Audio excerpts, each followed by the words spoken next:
Everyone, welcome back to my YouTube channel Wangxian and emotions. I hope आप सब बहुत अच्छे हैं। अच्छे नहीं हो तो हो जाओ यार। सो गाइस, कल के एपिसोड में आप सबको बहुत बड़ा झटका लगा होगा और ऐसे झटके ना आपको लगते रहेंगे। एक दो एपिसोड के बाद ना काफ़ी सारे झटके हैं इसमें। सो इन्जॉय कीजिए और मज़ा आएगा आज के एपिसोड में भी। आज के एपिसोड में आपको जेलस पर्सन देखने को मिलेगा। अब वो जेलस पर्सन कौन होने वाला है मैं ये राज नहीं खोलूँगी। हो सकता है वो कोई और हो या कोई ऐसा व्यक्ति जिसे आप जानते हो पर जानते ही ना हो सकता है ना, क्योंकि मेरी स्टोरीज़ में कभी कभी वो होता है जो इमेजिनेशन से भी बाहर हो। So let's get started. पर उससे पहले हाँ, कल का चैलेंज आप लोगों ने पूरा किया। मुझे 50 से ज़्यादा कमेंट्स मिले। Thank you so much guys. Thank you very much. आप लोगों ने पूरा किया आपका चैलेंज। तो आज भी आपके लिए चैलेंज है। आज आपका चैलेंज है कि आपको 70 कमेंट्स से ज़्यादा करने हैं। हम देखते हैं हम लोग जीतते हैं कि नहीं जीतते। हमारा वांगशियन फैंडम सच में इतना पावरफुल है या नहीं है, जो छोटे छोटे डिमांड्स को पूरा कर सकता है कि नहीं। अगली डिमांड इससे थोड़ी बड़ी रहेगी। देखते हैं हम लोग कहाँ तक पहुँच पाते हैं। तो चलिए फिर आज के इस एपिसोड को बिना किसी देर के स्टार्ट करते हैं।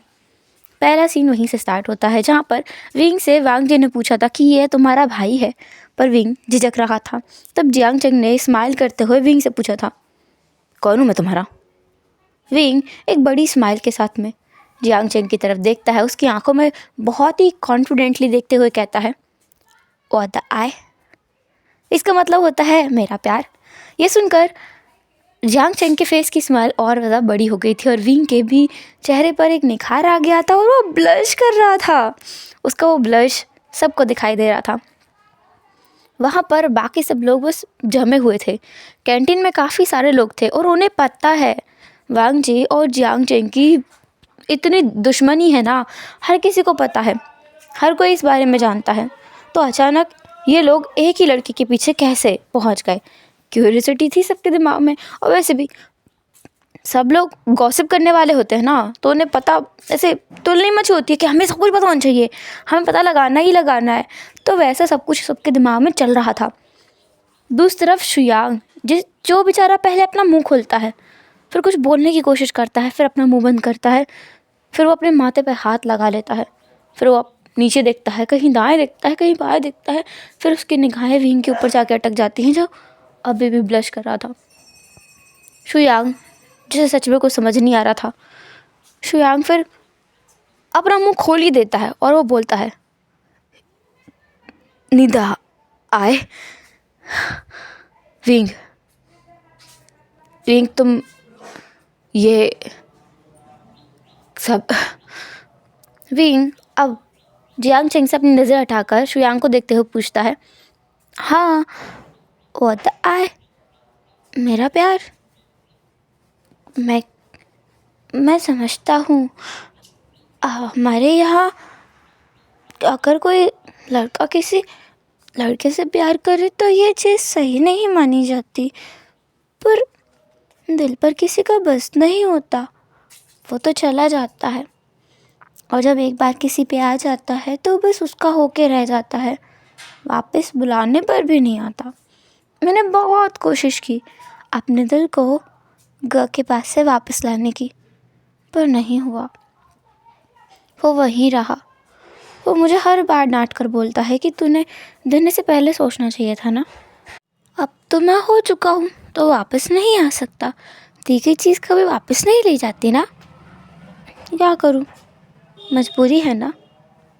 वांग जी तो बस विंग को देख रहा था। ये रूप उसने पहले क्यों नहीं देखा विंग का? सच में उसे पहले नहीं पता था कि विंग का एक ऐसी साइड भी है, पर क्या करें, कुछ भी नहीं किया जा सकता है। वहाँ पर शुयांग था जिसका सर का जो पाड़ा है ना वो चलता जा रहा था। मतलब उसे तो अभी तक रिएक्शन देने का टाइम नहीं मिला था, लेकिन अब जब उस चीज़ें समझने लगा है तो वो विंग की तरफ आगे बढ़ता है और विंग के हाथ को पकड़ के कहता है, विंग। विंग जिसके हाथ में अब पेन होने लगा था तो वो कहता है, सर मुझे पेन हो रहा है, मेरा हाथ। ये सुनने के बाद वांग जी तुरंत शुयांग को पीछे खींचता है और जियांग चेंग विंग को। उन दोनों में तो ऐसे अब स्टीयरिंग गेम चल रहा था। शुयांग और जियांग चेंग एक दूसरे को घूर घूर के देख रहे थे। ऐसा लगता है दोनों एक दूसरे को मार ही डालेंगे। विंग उन दोनों के बीच में आते हुए कहता है, आप दोनों लड़ो मत, ऐसा मत कीजिए, आप दोनों लड़ाई मत कीजिए, हम लोग कहीं चल के बैठ के बात करते हैं, मेरे स्कूल की टीम भी वापस जा चुकी है, चलिए चलिए हम कहीं बैठ के बात करते हैं। विंग के बार बार रिक्वेस्ट करने पर वांग जी फाइनली मान जाता है। तो वो लोग कहते हैं कि विंग उनकी कार से जाएगा और जियांग चेंग का था कि विंग उसकी कार से जाएगा। विंग फाइनली जियांग चेंग की कार से जाता है, ये बोलते हुए कि वो जियांग चेंग को ज़्यादा अच्छे से जानता है और वो उसके साथ जा सकता है और वो लोग अपनी लोकेशन पे मिल जाएंगे। लोकेशन बताने के बाद में जियांग चेंग विंग निकल जाते हैं और इधर से वांग जी और शुयांग निकल जाते हैं। उनके साथ में वैन चाओ भी आता है। वैन चाओ ये बोलते हुए कि तुम दोनों फिर लड़ने लगोगे और मुझे सिचुएशन को संभालना पड़ेगा, वो बेचारा बच्चा फिर एक बार परेशान ना हो जाए, इसलिए वैन चाओ उनके साथ आता है। अब हम देखते हैं एक होटल का सीन जहाँ पर वो सब लोग एक टेबल के चारों तरफ बैठे हुए हैं।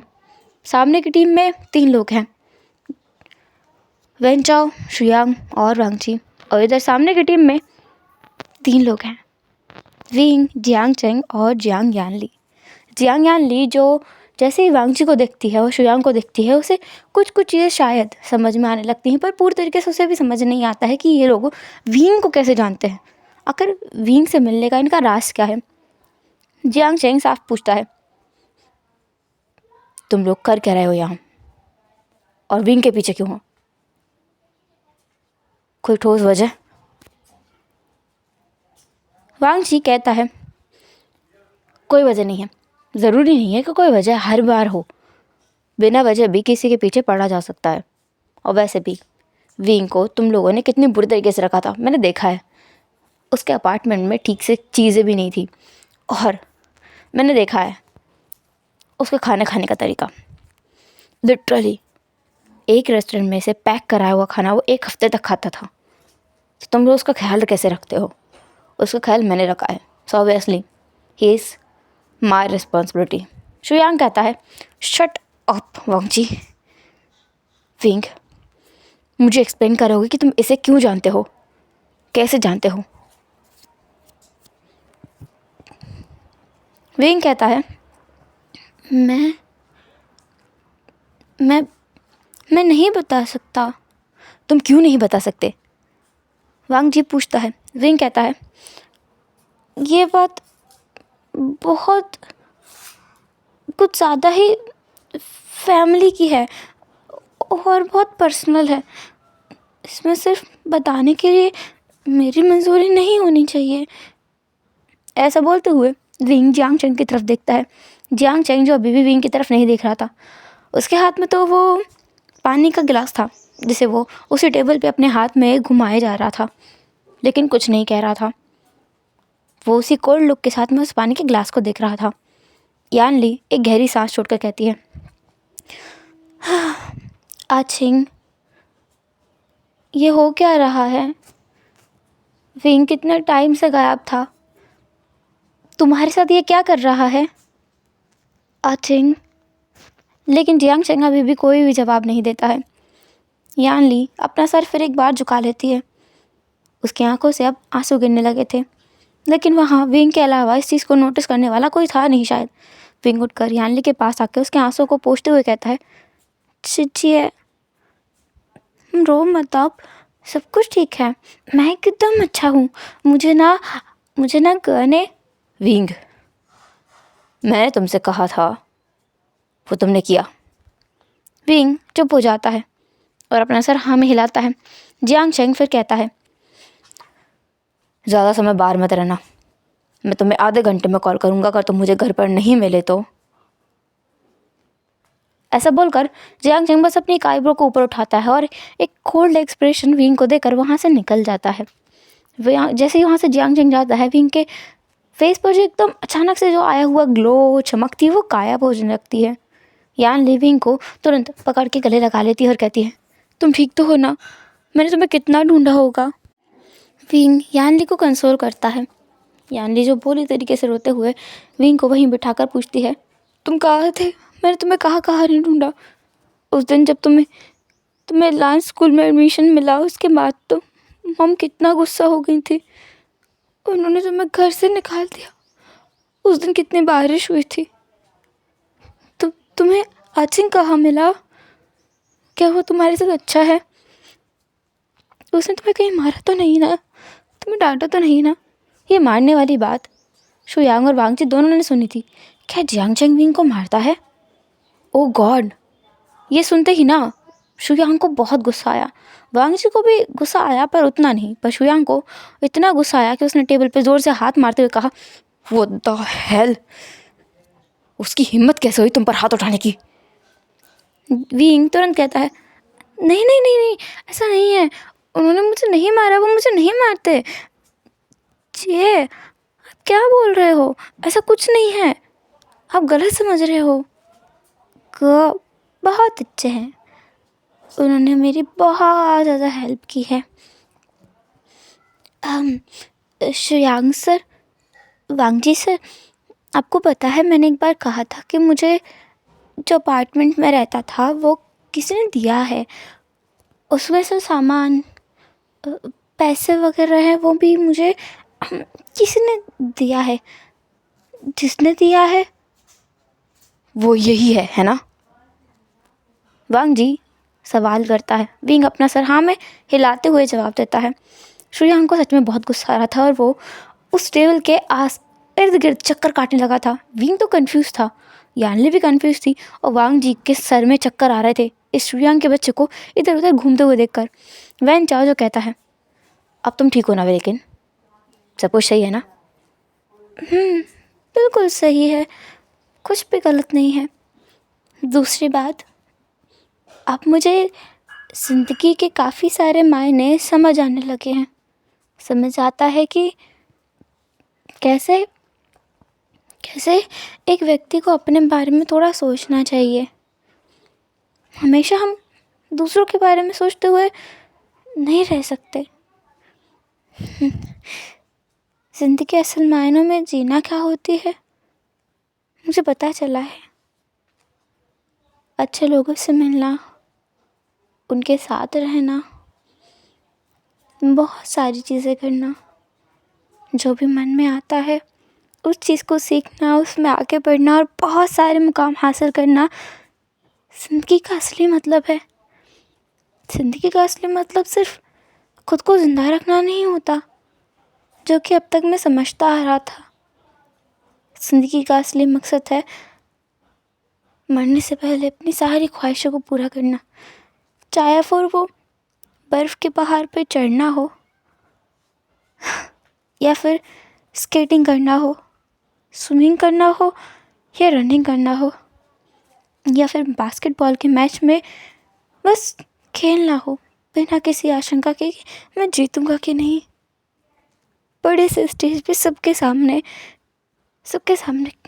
गाना हो या डांस करना हो, परफॉर्म करना हो, बस कुछ करना होना चाहिए, कुछ मीनिंगफुल होना चाहिए। ज़िंदगी का असली मकसद यही तो है ना। चाहे अब कोई व्यक्ति 6 महीने जीकर वो सब कुछ कर ले या 60 साल जीकर, पर ज़िंदगी खूबसूरत बनाने का तरीका ही यही है। विंग ये सब कुछ बोलते हुए स्माइल कर रहा था। उसके वो फेशियल एक्सप्रेशंस बार बार चेंज हो रहे थे हर एक शब्द के साथ में। उसके ये एक्सप्रेशंस शुयांग बर्दाश्त नहीं कर पा रहा था। शुयांग विंग के पास आके बोलता है, विंग, तुम्हारा रिलेशनशिप क्या है उसके साथ? मैंने कहा ना, मैं नहीं बता सकता, क्योंकि ये बहुत ज़्यादा अंदर की बात है, मैं नहीं बता सकता। और अभी ना बहुत ज़्यादा टाइम हो रहा है, मुझे घर पहुंचने में 20 मिनट का टाइम तो लग ही जाएगा। मुझे जाना पड़ेगा, वरना अगर मुझे गाने कॉल किया और मैं घर पे नहीं हुआ तो पता नहीं वो क्या ही करेंगे। मैं उन्हें गुस्सा नहीं दिलाना चाहता, मैं उन्हें नाराज़ नहीं करना चाहता। जे मैं चलता हूँ। हाँ विंग, अपना फ़ोन नंबर तो मुझे देखे जाओ ना। तुम्हारे पास फ़ोन होगा ना, वो कॉल करेगा, इसका मतलब कुछ तो है तुम्हारे पास। विंग कहता है, हाँ हाँ हाँ, फ़ोन तो उन्होंने मुझे अभी अभी नया दिलाया है। काफ़ी महंगा है पर बहुत अच्छा है, चलाने में बहुत अच्छा लगता है। और जय, आपको पता है मैं गा के साथ हर वीकेंड गेम स्टोर जाता हूँ और वहाँ जा कर के बहुत सारे गेम्स प्ले करता हूँ। बहुत मज़ा आता है। यान ली खुश होती है विंग के लिए। विंग की ज़िंदगी स्मूथ जा रही है, सोच कर उसे अच्छा लगता है। शुयांग का तो दिमाग चढ़ रहा था। शुयांग कहता है, तुम किससे जाओगे? कार से या फिर टैक्सी से? टैक्सी से। मैं तुम्हें ड्रॉप करूँगा। ये बात शुयांग और वांग जी दोनों ने एक साथ कही थी। विंग उन दोनों की तरफ देखकर कहता है, गाने कहा था, घर का एड्रेस किसी को नहीं बताना है, तो आप मुझे ड्रॉप नहीं कर सकते? शुयांग कहता है, मैं तुम्हें घर पर ड्रॉप नहीं करूँगा, घर से दूर किसी जगह पर ड्रॉप कर दूँगा, तो मुझे पता ही नहीं चलेगा तुम्हारा घर कहाँ है। ये भी सही है, ठीक है फिर अब चलो। वांग जी कहता है, ये मैं भी कर सकता हूँ, मैं भी तुम्हें घर के बाहर दूर ड्रॉप कर सकता हूँ, तुम पैदल जा सकते हो, फिर वहाँ मैं भी जा सकता हूँ। विंग कहता है, हाँ आप दोनों फिर लड़ना चालू कर दिया। ठीक है, तो फिर आप दोनों ही चलो मेरे साथ। वांग जी और शुयांग दोनों विंग के साथ आते हैं। दोनों जब कार में बैठे होते हैं और विंग जो बैक सीट पे होता है, विंग जब कार चलने लगती है तब कहता है, मैंने सबके सामने ये सवाल नहीं किए क्योंकि मेरी मदद करने वाले को मैं किसी मुसीबत में नहीं देखना चाहता। वांग जी जवाब देता है। विंग कहता है, पर सवालों की इस दुनिया में जवाब ढूंढना बहुत मुश्किल है ना, जब तक कि हम अपने अंदर से उन सवालों को बाहर ना आने दें। मेरे अंदर जो सवाल है मैं आपसे पूछना चाहता हूँ। आज टेरेस पर जो हुआ मैंने सब सुना है। ये सुनने के बाद शुयांग सीधा ब्रेक लगाता है क्योंकि बहुत ज़ोर का झटका लगा है उसे। साइड में गाड़ी रोकने के बाद वांग जी और शुयांग दोनों पसीने की हालत में विंग को देखते हैं क्योंकि उन्हें डर लग रहा है विंग से। इससे अच्छा तो वो विंग को छोड़ने के लिए ना आते। विंग कहता है, मुझे पता था अगर ये मैं सवाल आपसे कहीं बैठकर पूछता तो आप लोग भाग जाते, पर आप यहाँ से नहीं भाग सकते। अब आप मुझे ये बताएं कि वो सब कुछ क्या था? क्या मेरी मदद करना आपके रिवेंज प्लान का कोई एक हिस्सा था, एक ज़रिया था मेरे दिल को छूने कर और मुझे टुकड़ों में तोड़ देने का? बताइए। शुयांग कहता है, देखो विंग, मेरी बात सुनो। हाँ। वांग जी भी कहता है, तुम अपना ओपिनियन नहीं बना सकते, तुम्हें मेरी बात सुननी पड़ेगी। ये सब कुछ ऐसे। वो दोनों पैनिक कर रहे थे। विंग कहता है, आप दोनों को घबराने की ज़रूरत नहीं है, मैं आपको किसी भी चीज़ के लिए ब्लेम नहीं कर रहा हूँ। हम जो भी एक्शन लेते हैं उसके पीछे एक रीज़न होता है। मैं बस वो रीज़न जानना चाहता हूँ कि आप मेरे जैसे इंसान के पीछे पड़े जिसके पास कुछ भी नहीं है, मेरे साथ इतना कुछ किया, मुझे अच्छे अच्छे सपने दिखाए, एक ख्वाबों की दुनिया में ले जाकर मुझे जीना सिखाया। मुझे आप दोनों का शुक्रगुजार होना चाहिए ना, जो कि मैं हूँ भी। और इसीलिए मैं आपको एक आखिरी और पहली बार माफ़ करने के लिए तैयार हूँ, पर आपको मुझे वजह बतानी होगी। वजह क्या है? विंग काफ़ी बदल गया है। वो व्यक्ति जो कभी उनसे आँख उठा के बात करने से भी डरता था, वो अब खुद ही उनसे सवाल कर रहा है। और ये बदलाव शुयांग को बहुत पसंद आ रहा है। वांग जी थोड़ा इरिटेट है। विंग पहले जैसा क्यों नहीं हो जाता, उससे डरने वाला, उसकी सारी बातें मानने वाला, बिना सवाल के बस सुनने वाला। वांग जी कहता है, ज़रूरत नहीं है तुम्हें वजह जानने की, कोई ज़रूरत नहीं है। शुयांग कहता है, मुझे नहीं पता ये अपनी वजह बताएगा कि नहीं, पर मेरी वजह मैं तुम्हें बता देता हूँ। मेरी वजह थी दोस्ती। मेरा एक दोस्त जो टूटा हुआ था शायद, या कहो घमंड उसका जो चकनाचूर हुआ था। उसकी ईगो के टूट जाने की वजह से वो बदला चाहता था, रिवेंज चाहता था। तो मैंने उसे आइडिया दिया। गलती मेरी है यहाँ विंग, सिर्फ और सिर्फ गलती मेरी है। वांग जी भी कहता है, हाँ विंग, गलती सिर्फ इसकी है, मैंने कुछ नहीं किया, ये आइडिया इसी का था।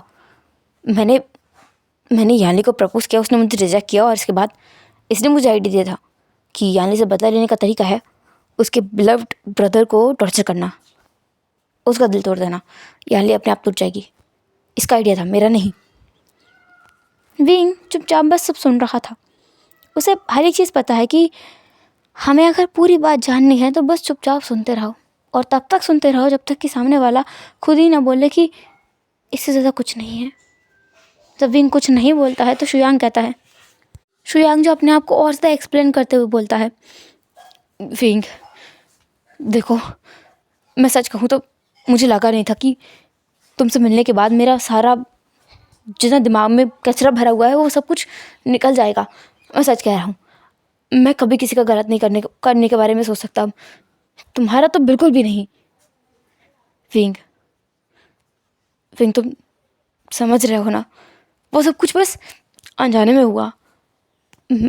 मुझे कभी किसी ने समझाया ही नहीं इस बारे में, कभी कुछ बताया ही नहीं। मुझे कुछ नहीं पता था कि अगर मैं किसी को दुखी करूँगा तो मुझे बाद में इतना पछतावा होगा। मैंने कभी नहीं सोचा था कि तुम इतने अच्छे लड़के निकलोगे।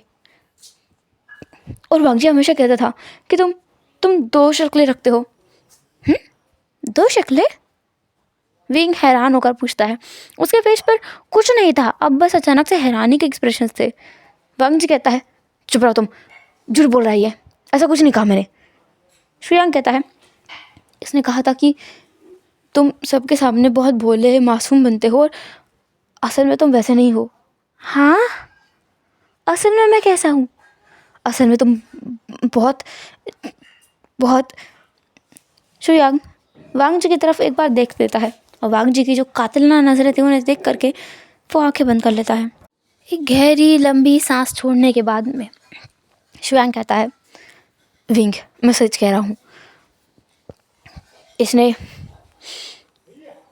इन्होंने कहा होगा कि मेरा दूसरा चेहरा है, कि मैं पैसों के लिए लोगों के साथ रहता हूँ और उन्हें पागल बनाता हूँ, बहुत ज़्यादा घटिया चीप जर्क हूँ। शुयांग अपनी आंखें फिर एक बार टाइटली बंद कर लेता है। ये शब्द उससे सुने नहीं जा रहे हैं। पता नहीं उस समय उसने वांग जी के मुंह से ये शब्द विंग के बारे में कैसे सुन लिए। विंग जब खुद के बारे में ये बोल रहा है, शुयांग से नहीं सुना जा रहा है। विंग आए कहता है, कहा होगा कि मैं। बस करो, मैं और नहीं सुन सकता। शुयांग अपनी आंखें बंद करी हुई ही कहता है। फिर वो विंग की तरफ देखते हुए कहता है, विंग मैं सच कहूँ तो मुझे नहीं पता है कि मेरे साथ क्या हो रहा है, पर मैं तुम्हें ये सब कुछ बोलते हुए नहीं सुन सकता। तुम्हारे बारे में कुछ भी बुरा मैं नहीं सुन सकता। अपने बारे में ये बुरा मत बोलो, और हाँ, उस जियांग जंग से दूर रहो। विंग हंस पड़ता है। उसकी हंसी अब शुयांग को थोड़ा हल्का महसूस कराने की कोशिश हो रही थी। मतलब वो थोड़ा हल्का महसूस कर रहा था कि वो हंसी जिसमें शुयांग कहीं खो गया था। तभी वांग जी कहता है, मैंने कभी आज तक किसी से माफ़ी नहीं मांगी है, तुम पहले हो। सॉरी। वांग जी का सॉरी बहुत रूखा सूखा था, वो दिल से बिल्कुल नहीं था, फॉर्मेलिटी थी। पर विंग ने फिर भी उसे एक्सेप्ट करते हुए कहा, सॉरी बोलने की तो ज़रूरत भी नहीं थी। मैं समझता हूँ हर किसी चीज़ के ऊपर एक वजह होती है। कोई बात नहीं है, पर मैं उम्मीद करता हूँ कि अब आप मेरे साथ कुछ और गलत नहीं करेंगे, क्योंकि मैंने अब सीख लिया है लोग हमारी मदद करते हैं, अच्छा है, उनके लिए हमें ग्रेटिट्यूड रखना चाहिए, पर इसका मतलब ये नहीं कि हम खुद को टॉर्चर होने दें। अब मुझे खुद की तलाश है, मैं खुद से प्यार करने की कोशिश में हूँ। हो सकता है मैं और अच्छे से खुद को समझ पाऊँ कि मेरे साथ अब तक जो गलत हुआ है उसकी वजह कोई और नहीं, एक तरीके से मैं ही था, क्योंकि मैंने खुद के लिए कदम नहीं उठाया, खुद के लिए आवाज़ नहीं उठाई। अगर घर छोड़ने के बाद मेरी ज़िंदगी सच में बदल सकती थी तो फिर मैंने पहले ऐसा क्यों नहीं किया? इसकी वजह मुझे अभी भी समझ नहीं आई। शायद मुझे आप लोग नहीं मिलते, शायद अचंगा मुझे नहीं मिलते, फिर भी ज़िंदगी उतनी बदतर नहीं होती, कुछ तो बेहतर होती। हाँ, पता नहीं, पर जो भी अच्छा है, आप मुझे मेरे घर ड्रॉप करेंगे? हाँ, शुयांग सर, क्या मुझे सुशी का फ़ोन नंबर मिल सकता है? तुम्हें फ़ोन नंबर क्यों चाहिए उसका? मेरा दोस्त है वो। स्कूल बदलने के बाद उससे बात ही नहीं हुई है। पता नहीं कैसा होगा, क्या कर रहा होगा, मेरे बिना उसकी पढ़ाई कैसी चल रही होगी। मैं ही इकलौता था उस बुद्धू को पढ़ाने वाला, पर अब वो पढ़ेगा कैसे। शुयांग बस देख रहा था विंग को। विंग के मुंह से ऐसा कुछ सुनने की उसने उम्मीद नहीं की थी, पर उसे अच्छा लग रहा है विंग के अंदर का ये बदलाव, जो कि वांग जी को अच्छा नहीं लग रहा है। वांग जी को वही पुराना विंग चाहिए जो उसकी बातें माने, कहीं न जाए, उससे थोड़ा सा डरे और उसकी बहुत ज़्यादा रिस्पेक्ट करे। विंग के मन में अभी शायद वांग जी और शुयांग के लिए जो रिस्पेक्ट थी वो घट गई है। उसकी आंखों में वो दिखता है, पर अभी विंग उन्हें माफ़ कर चुका है, ये भी दिख रहा है। शुयांग तुरंत फ़ोन निकाल कर कहता है, तुम मेरा नंबर ले सकते हो। मुझे आपका नहीं, शुजे का नंबर चाहिए, क्योंकि वो मेरा दोस्त है। मैं तुम्हारा दोस्त नहीं हूँ। हाँ सर, आप मेरे दोस्त कैसे हो सकते हैं? आप एक रिवेंज प्लान का एक हिस्सा थे और मैं भी। हम दोनों उस प्रोजेक्ट में एक साथ पार्टनर्स थे, और वो प्रोजेक्ट फेल होने की वजह से हम लोग दूर हो चुके हैं। इसलिए अब आपका मुझसे कोई रिश्ता नहीं बचा है, और आपको खुद को फोर्स करने की ज़रूरत नहीं है। इस सब करने के लिए कोई भी ज़रूरत नहीं है, सब ठीक ही है। ठीक है, वांग जी कहता है, तुम्हें क्या लगता है मैं इतनी देर से तुम्हारी बकवास सुन रहा हूँ? इसका मतलब यह है कि तुम्हें मैं समझ नहीं पाया हूँ। शुयांग, मैंने पहले भी कहा था ये लड़का बहुत ख़राब है। देखो अभी भी इसे, मैंने तुम पर एहसान किया है बच्चे। तुम्हें याद है, तुम्हें उस नर्क से निकालने वाला मैं ही था। तुमने कहा ना सब कुछ पहले बदल सकता था अगर तुम छोड़ देते, तो तुमने छोड़ा नहीं। तुम्हें वहाँ से निकालने वाला मैं हूँ, और तुम मेरे खिलाफ इतने कड़वे विचार रख कैसे सकते हो? विंग कहता है, मैंने कौन से कड़वे विचार रखे हैं? अभी देखो ये है कि नहीं, तुम मुझे जवाब दे रहे हो। विंग जब ये सुनता है ना, तुम मुझे जवाब दे रहे हो, वो अपनी आंखें बंद कर लेता है, क्योंकि ये शब्द वो अपनी ज़िंदगी में कई बार सुनते हुए आया है, जो कि बहुत कड़वे लगने लगे हैं उसे अब। विंग अपने टेम्पर को अब कंट्रोल नहीं कर पाता। विंग कहता है, आपको जवाब देने का मतलब है कि मेरे मन में आपके लिए कड़वाहट भरी हुई है, तो फिर आपके मन में क्या है? आप तो मुझसे बहुत ज़्यादा कड़वे शब्द कह रहे हैं ना। देखिए सर, मैं नहीं चाहता कि मेरे शब्द आपको हर्ट करें।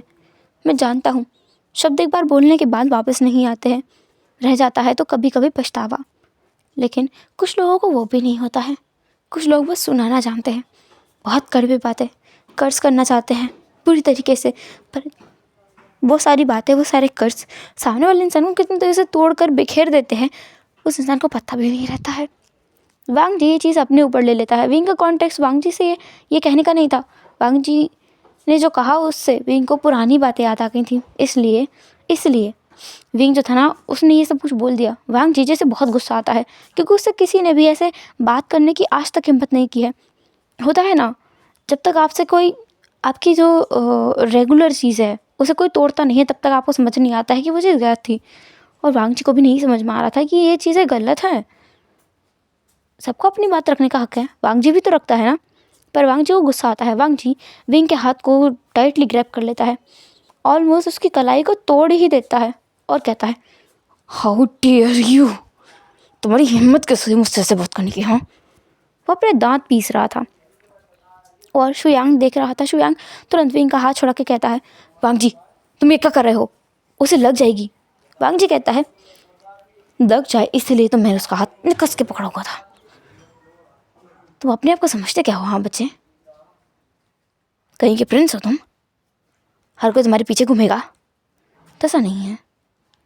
मेरा रिवेंज अभी कंप्लीट नहीं हुआ है, और जब तक वो कंप्लीट नहीं हो जाता, यू कांट गो एनीवेयर। ऐसा बोलकर शुयांग के साइड का दरवाज़ा खोलकर वांग जी शुयांग को बाहर धक्का दे देता है। शुयांग जो कार से बाहर अचानक से गिर जाता है, क्योंकि वो इस चीज़ के लिए प्रिपेयर नहीं था, और वांग जी ड्राइविंग सीट पे आके कार को चलाने लगता है। विंग पैनिक नहीं करता है, बिल्कुल भी पैनिक नहीं करता है, और इस बात से वांग जी को और ज़्यादा गुस्सा आता है।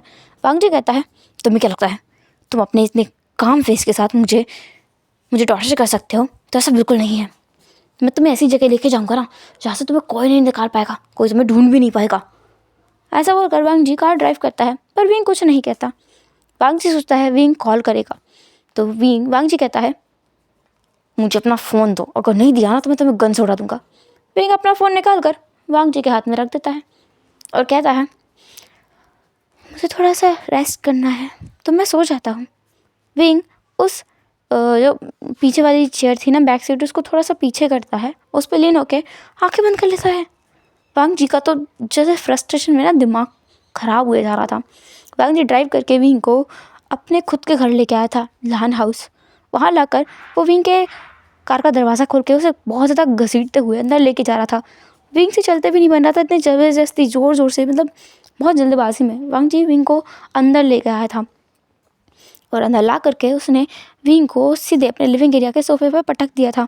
वहाँ पर मौजूद थे लालचरण जो भी वहाँ पर थे, क्योंकि अभी शाम का समय हो रहा है तो वो ऑब्वियसली घर जल्दी आ गए थे। उन्होंने वांग जी को देखा जो एक लड़के को पकड़ के बहुत बुरी तरीके से लाकर सोफे पे धक्का देके बिठा देता है। विंग जो कहता है मेरे गाना बिल्कुल सही है, जैसे इंसान आप हैं ना, आपके साथ कोई रहना पसंद नहीं करेगा। वांग जी जैसे गुस्सा आता है तो वो विंग का गला पकड़ने के लिए आगे बढ़ता है। जैसे वो विंग के गले को हाथ लगाता है, लालचरण आकर वांग जी को जोर का एक थप्पड़ मारता है, क्योंकि उसने अपने नेफ्यू से ये उम्मीद नहीं की थी कि वो किसी बच्चे को पकड़ के यहाँ लेकर आएगा, किडनैप करेगा और फिर उसे मारने की कोशिश करेगा। वांग जी का सर टेढ़ा हो चुका था और विंग जिसका मुंह खुल चुका था। इसे किसने मारा? लगने में तो इसके डैड लग रहे हैं। विंग सोफे पर से उठ करके और खड़ा हो जाता है साइड में, अपने दोनों हाथों को बांध लेता है और सर झुका लेता है। लालचरण जो वांग जी की तरफ एक बार घूर कर देखता है, फिर वो विंग की तरफ मुड़ के हुए उसे देखता है। सर से लेकर पैर तक, पैर से लेकर सर तक वो बच्चा बहुत मासूम है। उसे देखकर ही लगता है कि वो बहुत मासूम है।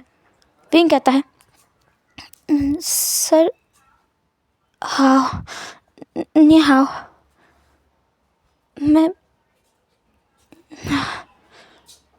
लालचरण विंग की तरफ देखते हुए कहता है तुम कौन हो बेटा, और यहाँ क्या कर रहे हो? क्या ये तुम्हें किडनैप करके लेके आया है? विंग कहता है हम शायद। वांग जी को फिर एक बार गुस्सा आता है और वो आगे बढ़ते हुए कहता है मैं तुम्हें किडनैप करके लेके आया हूँ। हाँ, उसी समय हड़बड़ी में लांग सेजन आते हैं। लांग सेजन आते ही सीधे विंग के पास जाके उसे चेक करते हुए पूछते हैं तुम ठीक तो हो ना, तुम्हें कुछ हुआ तो नहीं ना, तुम्हें चोट तो नहीं लगी है ना?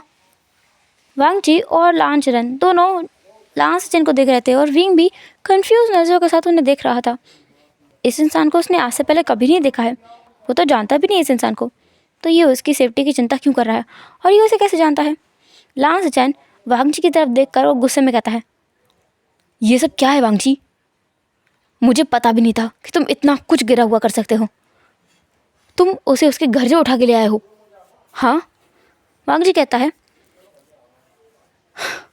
हमेशा मैं आपको सबको गलत ही लगता हूँ, हमेशा मैं ही गलत होता हूँ, क्योंकि तुम सच में होते हो। लांग सेजन वांग जी को टोकते हुए पूछते हैं और वो विंग को लेकर वहाँ से जाने लगते हैं। वांग जी जिसे बहुत गुस्सा आता है, पर वो अपने भाई के खिलाफ नहीं जाना चाहता है, वो लड़ना नहीं चाहता। अब सच में कोई उसे नहीं समझता तो वो किसी को समझाएगा भी नहीं।